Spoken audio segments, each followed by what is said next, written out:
The Curious Case of Smile.jpg. I first met in person with Mary E. in the summer of 2007.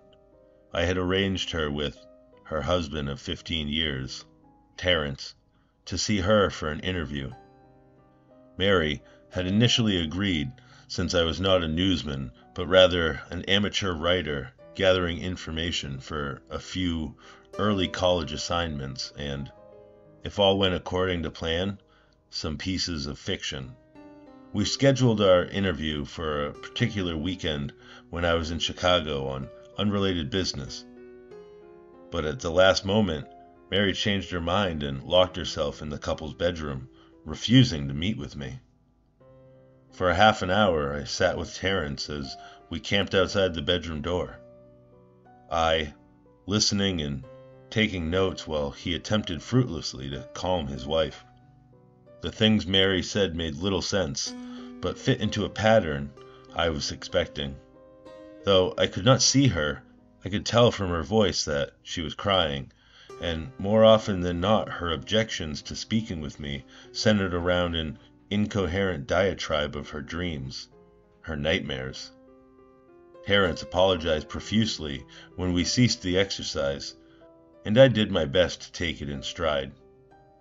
Recall that I wasn't a reporter in search of a story, but merely a curious young man in search of information. Besides, I thought at the time I could perhaps find another similar case if I put my mind and resources to it. Mary E. was the SysOp for a small Chicago-based bulletin board system in 1992, when she first encountered Smile.jpg, and her life changed forever. She and Terrence had been married for only 5 months.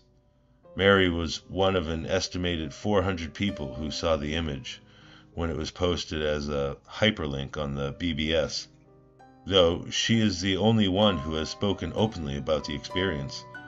The rest have remained anonymous, or perhaps dead. In 2005, when I was only in 10th grade, Smile.jpg was first brought to my attention by my burgeoning interest in web-based phenomena. Mary was the most often cited victim of what is sometimes referred to as Smile.dog, the being Smile.jpg is reputed to display. What caught my interest, other than the obvious macabre elements of the cyber legend and my proclivity toward such things, was the sheer lack of information. Usually, to the point that people don't believe it even exists other than as a rumor or a hoax. It is unique because, though the entire phenomenon centers on a picture file, that file is nowhere to be found on the internet. Certainly, many photo-manipulated simulacra litter the web, showing up with the most frequency on sites such as the image board 4chan, particularly the -x- focused paranormal subboard. It is suspected that these are fakes because they do not have the effect the true Smile.jpg is believed to have, namely sudden onset temporal lobe epilepsy and acute anxiety. This purported reaction in the viewer is one of the reasons the phantom-like Smile.jpg is regarded with such disdain, since it is patently absurd, though, depending on who you ask, the reluctance to acknowledge Smile.jpg's existence might be just as much out of fear as it is out of disbelief.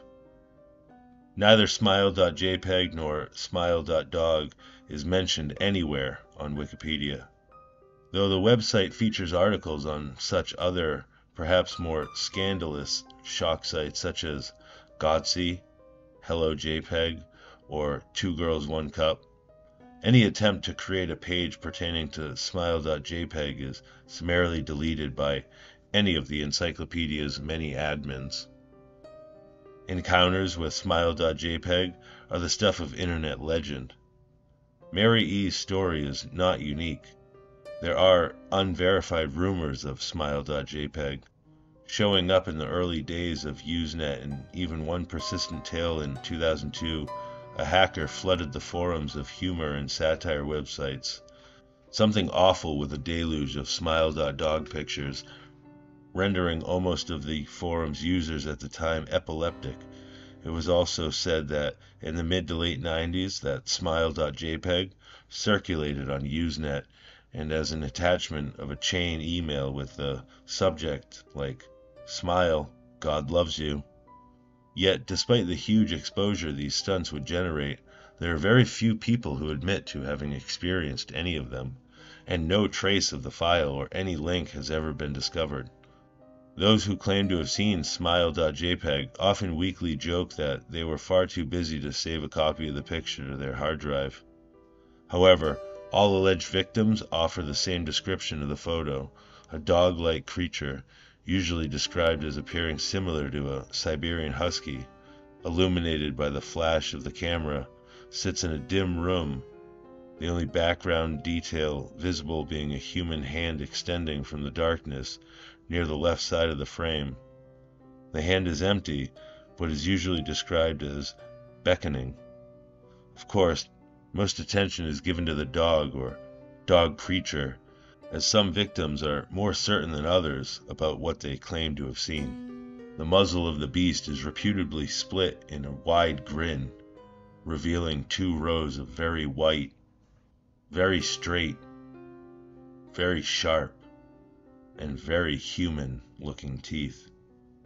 This is, of course, not a description given immediately after viewing the picture, but rather a recollection of the victims, who claim to have seen the picture endlessly, repeated in their mind's eye during the time they are, in reality, having epileptic fits.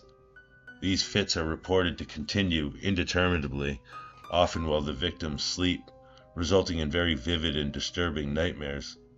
These may be treated with medication, though in some cases it is more effective than others. Mary E., I assumed, was not on effective medication. That was why after my visit to her apartment in 2007, I sent out feelers to several folklore and urban legend-oriented news groups, websites, and mailing lists, hoping to find the name of a supposed victim of Smile.jpg who felt more interested in talking about his experiences. For a time, nothing happened, and at length I forgot completely about my pursuits, since I had begun my freshman year of college and was quite busy. Mary contacted me via email, however, near the beginning of March 2008. "Dear Mr. L., I am incredibly sorry about my behavior last summer when you came to interview me. I hope you understand that it was no fault of yours, but rather my own, my problems that led me to act out as I did. I realized that I could have handled the situation more decorously.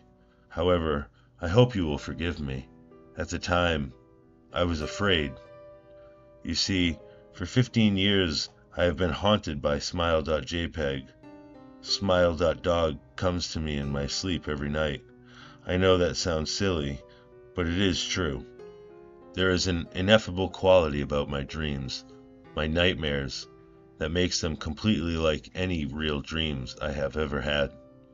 I do not move and I do not speak.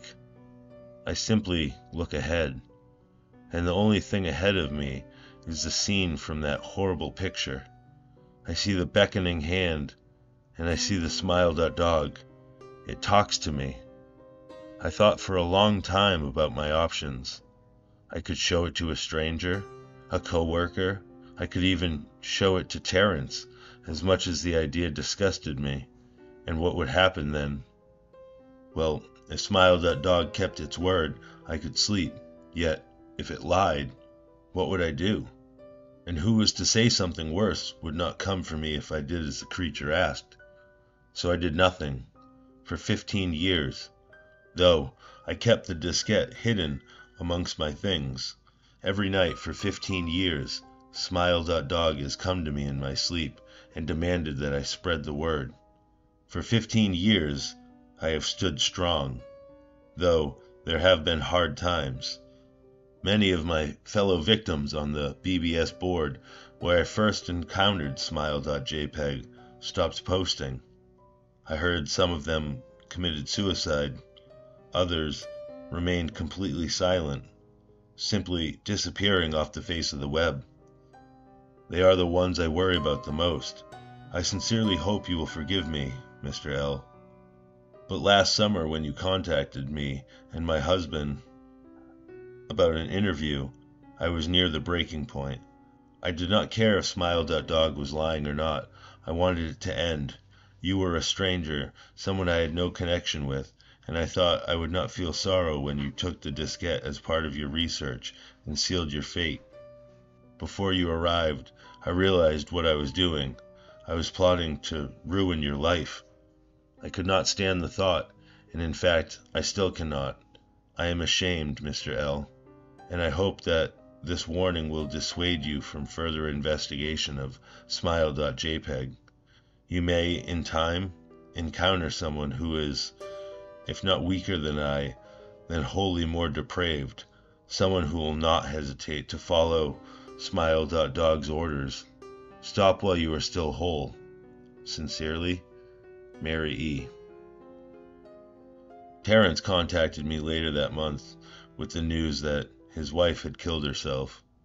While cleaning up the various things she'd left behind, closing email accounts and the like, he happened upon the above message. He was a man in shambles. He wept as he told me to listen to his wife's advice. He'd found the diskette, he revealed, and burned it until it was nothing but a stinking pile of blackened plastic. The part that most disturbed him, however, was how the diskette had hissed as it melted like some sort of animal, he said. I will admit that I was a little uncertain about how to respond to this. At first I thought perhaps it was a joke, with a couple belatedly playing the situation in order to get a rise out of me. But a quick check of several Chicago newspapers' online obituaries, however, proved that Mary E. was indeed dead. There was, of course, no mention of suicide in the article. I decided that, for at least a time, I would not further pursue the subject of Smile.jpg, especially since I had finals coming up at the end of May. But the world has odd ways of testing up. Almost a full year after I'd returned from my disastrous interview with Mary E., I received another email. Hello. I found your email address through a mailing list. Your profile said you are interested in Smile Dog.